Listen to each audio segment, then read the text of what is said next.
We had a major home improvement we wanted to do that would really improve our house, and so we needed some extra money to get that covered. We even looked at reverse mortgages, we looked at second notes and trust deeds, we looked at Helix, all different loan options.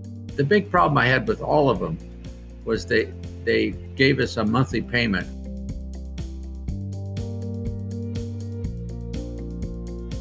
I'm Bobby Mendenhall. I am the investment manager who was able to help James on his home equity investment.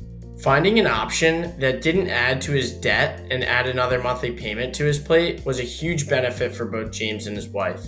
Our goal as investment managers here at Hometap is just to be as transparent as possible with the homeowner, while at the same time answering any questions that they might have and keeping an open line of communication, which I think is probably what James appreciated the most about this process.